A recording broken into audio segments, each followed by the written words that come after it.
안녕하세요. 부동산 이야기 들려주는 언니 이명순입니다. 어제는 저녁 늦게 계약이 있어가지고 제가 계약서 작성이 있어가지고 제가 영상을 못 올렸고요.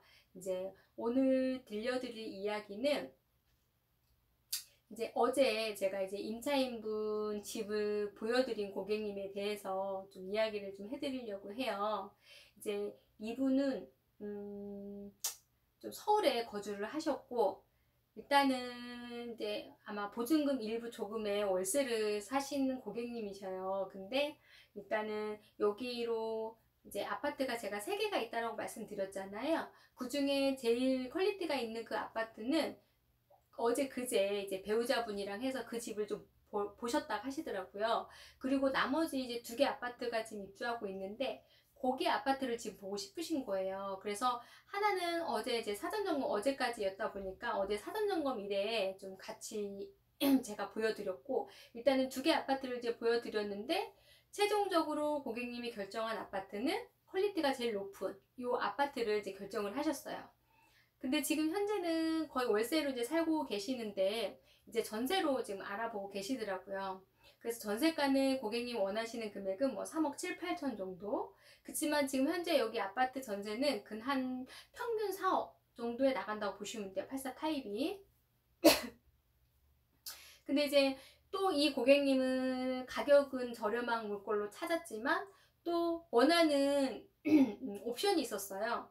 여기 아파트가 그 안방에 보시면 안방 앞쪽으로 드레스룸이 있는데 그 드레스룸에 옆쪽으로 알파룸이 하나가 더 있어요. 84 타입인데 근데 그 알파룸이 드레스룸하고 연결이 되어 있는 게 옵션이 있었고, 연결이 안 되어 있는 것도 있지만 이분은 연결이 되어 있는 그 옵션이 된 아파트 그 B타입을 선호를 했거든요. 그래서 그 곳으로 좀 해달라고 저희한테 요청을 했고, 층수라든지 뭐 에어컨 있으면 좋고 동도 상관없다. 그렇지만 그 옵션은 들어갔으면 좋겠다라고 얘기를 하셔서 저희가 그 옵션에 맞는 물건을 계속 찾았어요. 근데 사실 알파룸 연결해서 드레스룸 하는 그 옵션 선택하신 분들이 사실 많지가 않거든요.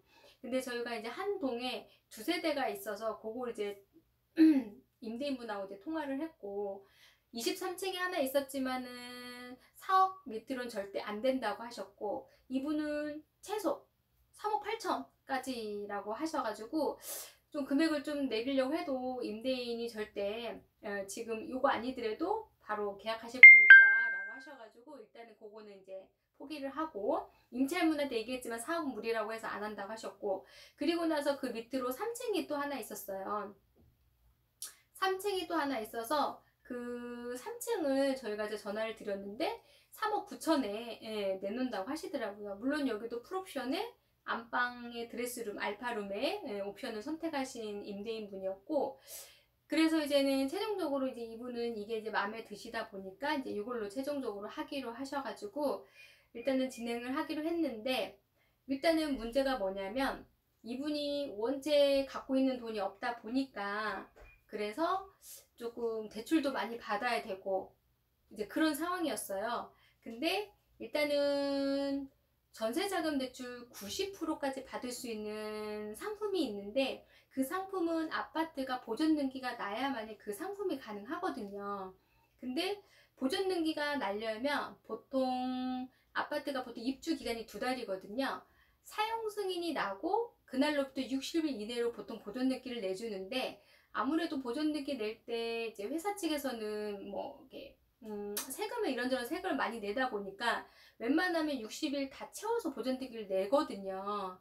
그렇다면 이분이 보존등기가 나야만이 전세대출이 가능한 부분이어서 이제 특이하게 이제 기존 집도 물론 안 빠져서 이제 그것도 문제긴 하지만 특이하게 1월 말에 보존등기 나는 시점으로 뭐 잔금일을 잡지만 혹시나 이제 잔금일이 이제 보존등기가 좀 미뤄진다든지 그럴 수도 있는 부분이 있기 때문에 한 잔금일을 2월 20날로 잡되 보존등기 날짜로 추후 협의한다라는 문구를 넣어달라는 거예요.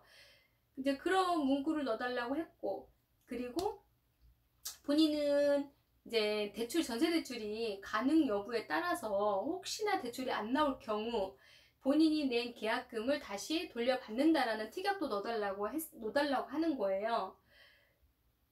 그러다 보니까 이제 이런 특약이 사실은 좀 물론 1번은 괜찮을 수는 있어도 2번은 임대인분이 보통 꺼려하는 부분이거든요. 왜냐하면 계약금 내고 잔금 치르는 그 날짜 기간이 원체 길다 보니까 계약금을 냈지만 잔금 치르는 날짜에 맞춰서 대출이 안 나오면 다시 계약금 돌려드린다.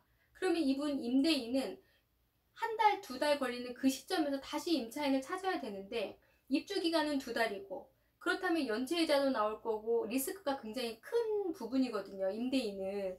그렇기 때문에 그런 특약을 넣는 분이 거의 없다라고 보시면 될 것 같아요. 그렇지만 계약금 보통 뭐 1, 200 내고 정계약 쓸 때 계약금 일부 이제 뭐 10%든 다 완납하는 그 사이 일주일에서 열흘 정도는 한번 대출이 가능 여부를 확인하는 그 시간을 좀 주고 그 날짜는 뭐 특약은 살짝 늦는다고 얘기는 하더라고요. 그 한 일주일에서 열흘 정도는.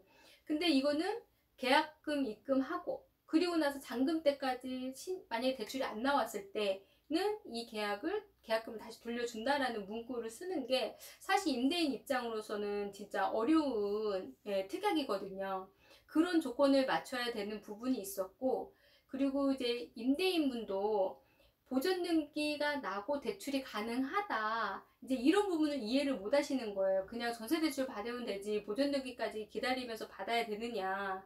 그리고 만약 보존등기 날짜가 조금 딜레이 돼서 늦게 나오면 본인은 잔금도 연체이자가 내야 되고 1월 말까지 입주 기간인데 2월로 넘어가면 본인이 이것저것 내야 되는 부분이 있다 보니까 이분은 그냥 1월 말에 그런 특약 없이 그냥 잔금 정리하고 싶었던 분이셨어요. 그러다 보니까 임대인분도 그런 특약을 넣자 하니까 뭐 차일피일 전화도 좀 피하고 그리고 좀 협의가 잘 안 되는 부분이었어요. 그래서 제가 보존등기에 대해서 대략 한 10분, 15분 정도 설명을 좀 드린 것 같아요. 그래서 이제 어느 정도 이해를 했지만 그래도 아직도 조금 아직도 조금 약간 의심스럽다고 해야 되나? 이해를 좀 덜 하셔서 사실은 저희가 이 호수를 잡기 위해서는 계약금 일부 200이 들어가야 되는데 이제 이 사장님은 그냥 다음 주 월요일이나 화요일 날쯤 그때 날 잡아서 그냥 정계약을 쓰자.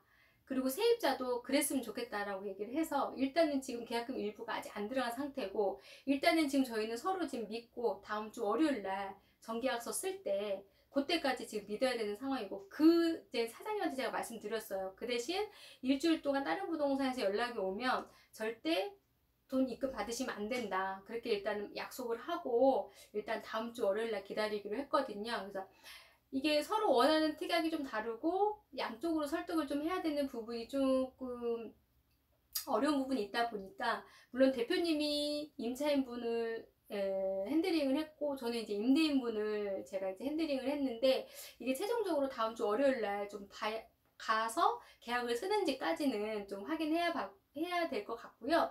그때 이제 계약서 쓰면 거기에 대한 또 추가적으로 붙일 거는 제가 또 다시 한번 영상을 올리도록 하겠습니다.